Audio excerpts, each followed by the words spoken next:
Holy Week through a Unitarian Universalist lens.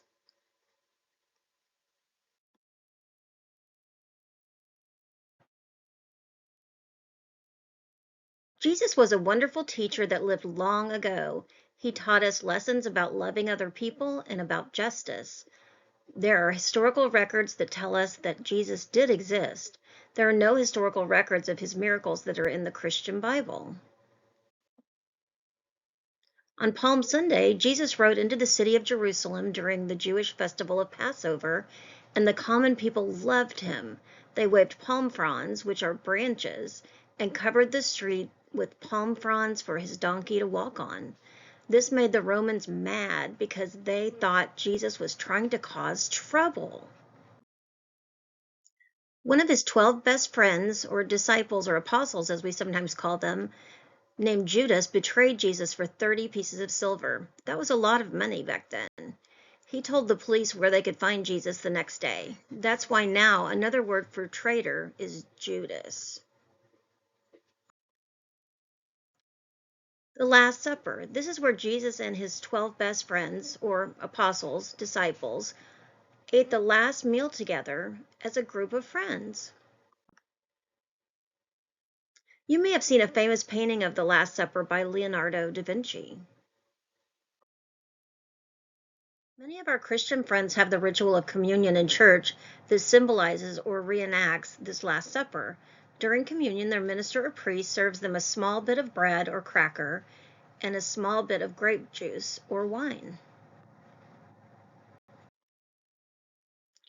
Jesus went to the Garden of Gethsemane after the Last Supper. Jesus was worried that things weren't going to go well the next day. He asked his friends to stay awake and pray with him through the night. His friends all fell asleep. The next day, Jesus is arrested. Remember, Judas told the police where to find Jesus. The police made Jesus carry a heavy wooden cross through the streets. It was his cross to bear. That's why now when we have something hard in life we have to do, we sometimes say, it's our cross to bear. Jesus was injured and died. Jesus' body was placed in a tomb, and a round stone sealed it closed. On the third day after Jesus died, our Christian friends believe Jesus rose from the dead, rolled back the stone, and left the tomb. They say he was resurrected, which means to come back to life. Jesus' friend, Thomas, saw Jesus after he was resurrected and could not believe it was him.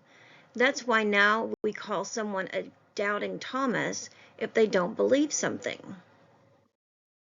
Many UUs consider the resurrection story of Jesus to be a myth or not a thing that actually happened, but we know that his love lived on in his community.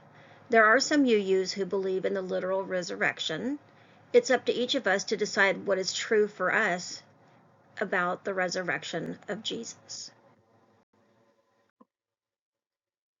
No matter what we believe about the life and death of Jesus, we can learn many valuable lessons from the way he lived his life. Some of his lessons were: we should love and care for everyone, even if they don't have a lot of money or fame or power, to work for justice for everyone, to be peaceful people, and to find creative ways to change unfair things.